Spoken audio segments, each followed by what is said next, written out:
now that we've done the memories, we can move on to the main event, I suppose. Our first live event.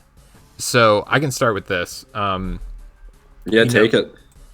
I will say I believe, I would have been 7 years old, 6 years old, 6 years old, for my first live event, which was, and I believe I can pull up the date here. It was the day after Unforgiven 2003. So if I look that up really quick, Unforgiven 2003 was September 21st. So my first live event was on September 22nd, 2003. It was a Raw emanating from the now called the Capital One Arena, but back then it was the Verizon Center. But before even that, it was the MCI Center, which is what the building was under at this time. So from this Raw, there are very few things I actually remember because I've been to quite a number of Raws in my day. We had like decent seats. They weren't like nosebleeds or anything. I think they were roughly like, I don't know if they were club seats, but I think they were maybe like maybe 200s, like low upper bowl. It wasn't like us going to Dynamite when we were in the second to last row, like a fucking bunch of idiots. We fucking losers. But they were decent seats. And again, when you're 6 years old, like any seat is a good seat because it's just surreal actually being there live. Couple things I remember. There was one dude behind me who had to have been like in college or something, like maybe like early 20s. And like his sign read, "I need a girlfriend." And like he would just like raise it whenever either like any of the women came out, or if he just saw a hot girl in the crowd, he would just like scream and shout and like raise that sign up in the air. There was a guy in front of us who had like a fuck ton of signs, and I think he was trying to get them on like literally every single camera shot. One dude behind us, in the row behind us, he came over and he like bitched the guy out and like yelled at him for like wearing all the signs and like holding him up because he couldn't see jack shit. So that guy stopped holding up signs. And honestly, I applaud the person behind me because like, dude, here's the thing. Signs, I don't know about you. I've never brought a sign to a wrestling show, and you have to use signs tastefully. You have to use it to the point where like you're not going to bother anyone. And if you're holding up a sign for more than 10 seconds, like, politely fuck off. You know what I mean? Yeah, facts. And, dude, here's the thing. Signs are usually so big that you can probably hold it in front of yourself. You don't usually need to hold it up in the air. You can typically just kind of hold it maybe like right under your face, and you'll still get the main focus. A couple things I remember from the show, though. At Unforgiven, JR and King had lost a tag team match to Al Snow and Jonathan Coachman, if you can believe that. Wow. To be the commentary team on Raw. And I think this only lasted for about a week or two, so I didn't have to listen to Al Snow and Jonathan Coachman commentary on this show, thankfully. But that was one of the big stories of the show.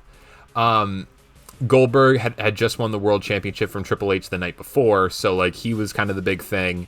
I was a huge Goldberg fan. But, dude, I like kind of creamed my jeans the first time at this show because the main event was Goldberg versus Chris Jericho, who were pretty much my two favorite wrestlers at the time. Damn, that's kind of dude. I wasn't even expecting that, because you're a 6-year-old going to this show. I will say this though, as any little kid that went to a wrestling show can attest to, or anyone who went to a show as a little kid, especially for the first time, the pyro is fucking horrifying. Now, I've been completely desensitized to the pyro because I think I've lost hearing in my ears just from wearing AirPods constantly at max volume and my constant attendance of wrestling shows with pyro. And I mean, like, when you're younger, you go to like 4th of July celebrations with fireworks, and I mean, it's kind of loud, but because you're outside, that sound has all that place to travel. You go to an arena where there's, it's enclosed, it's indoors, there's no space for that sound to travel. It's like a fucking explosion. It's loud as fuck, and it's horrifying. And like, when you hear fireworks, again, you immediately think 4th of July, and you think you can handle it, but then you get a rude ass awakening. So, now, to be fair, I was never one of the fucking dorks that had to cover their ears. So I never let myself stoop to that level of just complete, goobness. But it did scare the fuck out of me. And like Goldberg and Chris Jericho both had pyro, so it's like I had to cheer, but I also was like holding back tears because I knew this giant ass explosion was gonna just fucking rock my socks off. So The only other thing I remember is Evolution had a match. Oh. And, Triple H had just lost the world title, but he was still kind of the world champion, if you know what I mean. But they had a match. I think it was against, like... And, dude, again, this is going to be one of those things where it's like, this is going to be up there with the Coachman and Al Snow commentary team.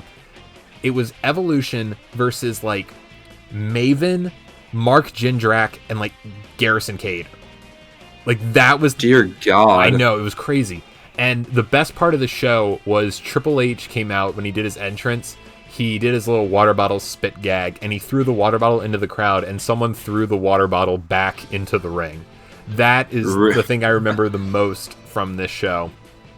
Other than that's pretty exciting. Other than Goldberg spearing Eric Bischoff, and I screamed for that, and then Goldberg defeated Chris Jericho in the main event to retain the world title.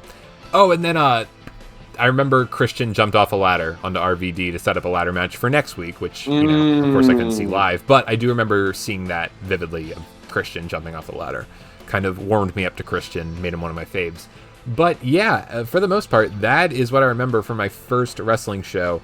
I went to a Raw the next year. It was like around the same time. I do remember it was a school night. I was in first grade. So like, I even remember my teacher commenting on how I was super tired the next day and like I wasn't focused on my work because, you get home, it's about midnight because, Raw goes off at 11. You have to ride the Metro back because we took the Metro. We weren't going to drive into DC. We took the Metro and, I got home super late and I had to wake up early for school the next day. But, no rest for the weary, man. Never. But yeah, even on school nights, I was a badass. Staying out till 11. My dad didn't give a fuck. He's the one who took me, and I'm my older brother. Can I just shake your hand? Oh, of course, dude. I'm just so impressed. I don't want to say I'm basking in your glory. I don't want to say I'm a badass, but like my older brother was probably a freshman in high school at that time. My dad, he was just going to take a freshman in high school and a first grader to a wrestling show, and whatever happened, man. Nice. All right, so yeah, that's pretty much my recollection of that fateful Raw. That fateful Raw. Mm-hmm. Right on. So, if I'm free to take the reins Absolutely. here, I never went to my first like TV thing until SmackDown 1000, which I'm still so mad I had to miss. Dude, I literally told you that you could have asked your director. And dude, and then what did your director tell you? What did your director tell you? Remind me. You should have just told me. I would have let you go. Exactly. God damn. Freaking so sad. Boo-boo the fool over I know, here. seriously. What the fuck? But dude, I think I might have you beat as far as like the card because dude, my first wrestling event was in Salisbury, Maryland at the Wycomico Youth and Civic Center. Yes. And dude, fucking great venue. Like when you great venue. When you hear these names, dude, you're going to cream your jeans. We had the Usos versus the Primetime Players in an opening tag team contest because which live event doesn't open with a tag team match? Wait, quick question. Was this obviously this was like one of those tours, like the live event tours. Was it like a SummerSlam tour? Was it a SummerSlam tour or like when was it? It was June 9th. Okay. 2012. Okay. So yeah, once I keep going through the card, you'll understand. All right. But yeah, the opening contest was the Usos going over the Primetime Players, which was really funny because I got to hear the Primetime Players just orgasmic entrance music, just so good, and I got to watch the Usos do their old entrance, which was kind of awful, but it says neither here nor there. Oh, dude, wait, what? No, their old entrance was great. But like the new one is just like leaps and bounds. Sure, I mean it's a little bit more authentic, but I like their chanting in the beginning. It was pretty sweet. I could go without the "Us-oh" call and response from the crowd. I could go without that. Yeah, that was annoying. But the chants were pretty badass. That was the opening contest. Up next, we had a relatively green but still off of an NXT title run, Big E Langston going over Drew McIntyre. This was on the way out the door, Drew McIntyre, before 3MB, which kind of saved him, and then he was also gone right after that. That was interesting. We had the hardest man in pro wrestling, Mr. Feed Me More Ryback, beating dude. Not Fandango, but Johnny Curtis. Oh yeah, that's right. This you remember 2012. was before he was repackaged. You're right. Shit. Yeah, dude, it was awful. Here's the thing. Fandango's been around for so long, but I forgot everything pre-Fandango. Dude, I remember pre-Mania when Jericho was about to take on a debuting Fandango. I was at another live event, also at the Wycomico Youth and Civic Center, and Fandango came out and like cost Jericho a match. I want to say it was against Dolph Ziggler. Could be wrong there, but that was awesome because that was that was literally like the weekend after people started Fandangoing, so the entire place was just do. It was pretty hard. I'm not gonna lie. It felt like wrestling was cool. Yeah. I thought wrestling was really cool. Speaking of wrestling being cool, up next we had a number one contenders match for later on in the evening, in which Kane defeated the Great Khali in just a rematch from the greatest WrestleMania 23 match. Okay, hold on. Minus like every other WrestleMania 23 match. Hold on. Now, I know that match is just straight ass, okay? Sorry. I had to burp right there. But the hook element was kind of cool. No, fuck that. It's the callback. It's the callback to WrestleMania 3 when Kane body slams the Great Khali. I don't give a fuck how bad that match is. That moment is hype as fuck, and I can't say that moment was sick. That moment was fucking sick. It's a bad match when there was even if it was a tiny little moment. If it got me to mark out for just a little bit, I can't call it a bad match.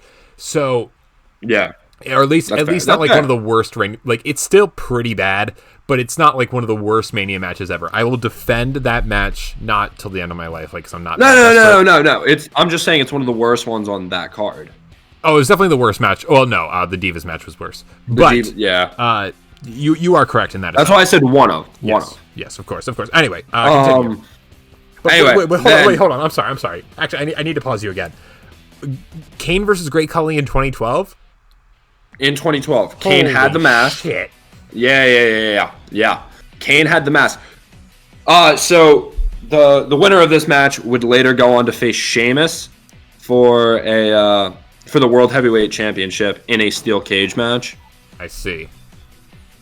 So this was 12-year-old May, and I'll explain once we get there. But just keep in mind this was 12-year-old May. The following match, I'm not gonna lie, and you're gonna be really disappointed in me. The next one was my bathroom match. It features the greatest pro wrestler in history, the Tamina Snuka, or just Tamina, whatever we want to call. That was my bathroom match. I'm ashamed, and I'm really ashamed because she went up against Natalya. And, like, I went, as they were making their entrances, and, like, by the time I came back, like, the match had, like, already been over. And I was like, oh, Tamina won? Oh, shocker. I didn't really care about this match because, well, it was Tamina who had no build. And then I heard the music, and I was like, oh, my God, it's Bret. And then I was like, oh, it's Natalya. Did you seriously think Bret Hart was going to face Tamina? Well, I thought he was going to, like, introduce her. I was 12. Fuck off. All right, I mean, you get excited every time you hear it, and then you see it's Natalya, and your face. I'm not, because I know that like fucking guitar screech isn't exclusive to Bret. I think you're just an idiot. Fair. I was an idiot. Also, my apologies. I know earlier I said Big E faced Drew McIntyre. That was false. Big E actually faced Heath Slater and beat Heath Slater. Well, I mean, tomato at that point. Tyson Kidd beat Drew McIntyre. My apologies. I see. Okay. Yeah. Okay.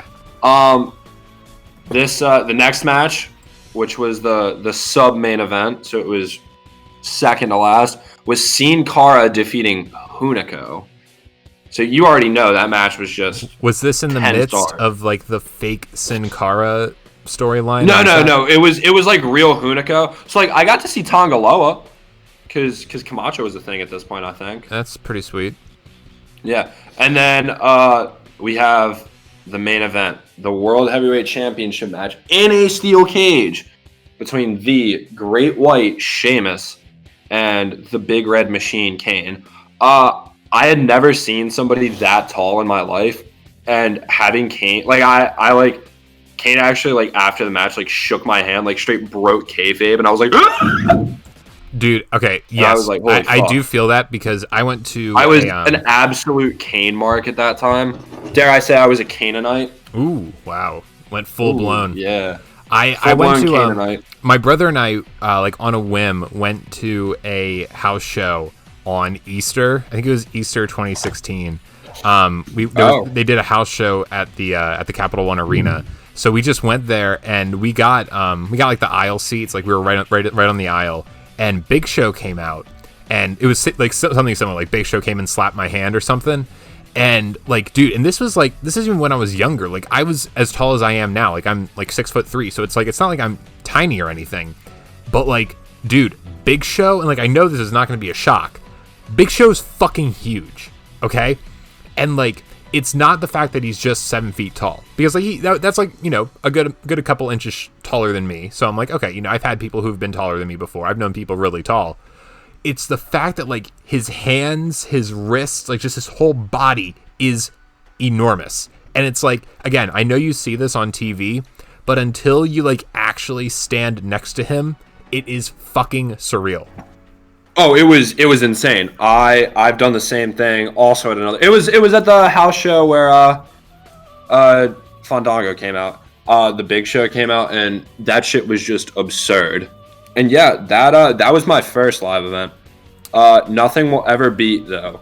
My second, I want to say it was my second. It might have been my first TNA live event.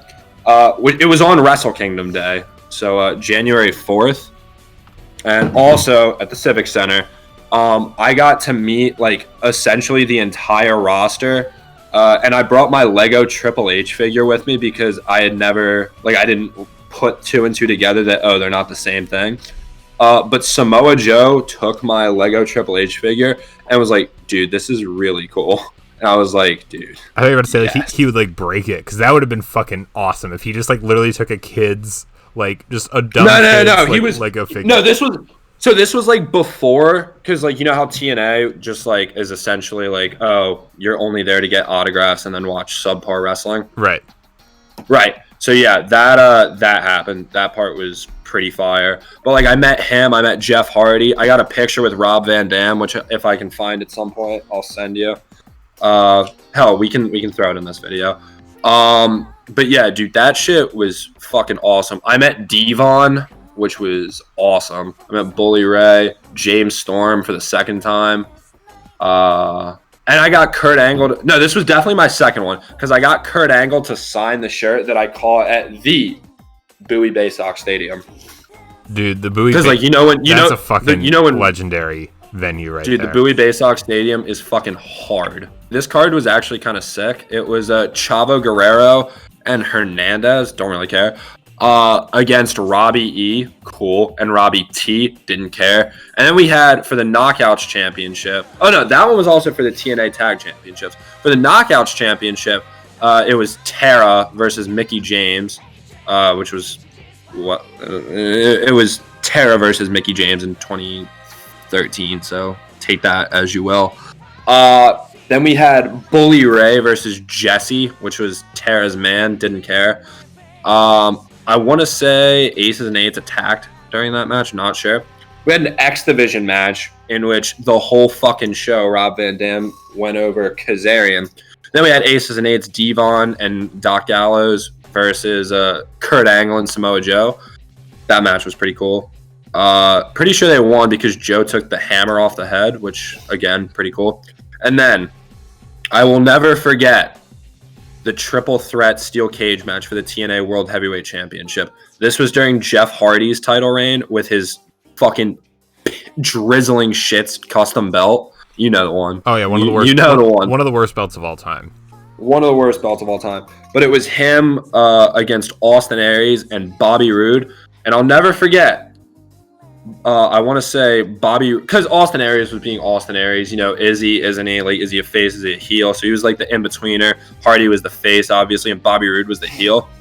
Bobby Roode was trying to escape, and Austin Aries just grabbed him by the tights, and Bobby Roode straight up mooned the entire White Comico Civic Center. Nice. Yeah. And then Austin Aries pulled out, it was either him or Roode, I can't remember that one. but pulled out brass knuckles and just smacked the other one with it. And then Hardy did his Twist of Fate Swanton, shouted to the creatures, and 1, 2, 3, and that was it. Damn, I mean, it sounds like a hell of a show. I would think that like obviously these shows must have been somewhat impactful because you remember so much about them. Now, like I could not remember the exact card. I can only remember really 2 matches on that Raw show. Now, granted, the distance is considerable. The reason they were impactful is because I'm just looking at the cards right now. Oh, fuck you. Oh, okay. This whole time, I thought you were just, like, being able to just recite this, like, from memory. All right, well... No, you think I'm going to remember... You think I'm going to remember Big E Langston versus Heath Slater? You know, if it really meant a lot to you, then yes, I think you could. God damn it. I thought this whole time I was like, wow. Are you fucking stupid? I guess so. God damn. Yeah, you are. Well, you know, I was trying to go the honorable route and not look up the... I only looked up the date of my show. I should, you know, honestly, that should have been my biggest red flag, that you just mentioned the date right off the bat without even, like, you know, clearly you had this looked up. God damn it. Well, fuck you then. All right, well... Fucking idiot. That's going to be, I guess that's going to be it. All right. Well, then I'll sign off. I'll sign off if that's cool with you. Yeah. All right, my name's Jared Hog8704. I'm Edgehead3131. We never did an opener. That's fine. That's unlike you. I actually I don't remember my opener, but oh wow. Yeah, yeah. All right, well, whatever. I'll see you guys later. Bye. That was the worst bye ever.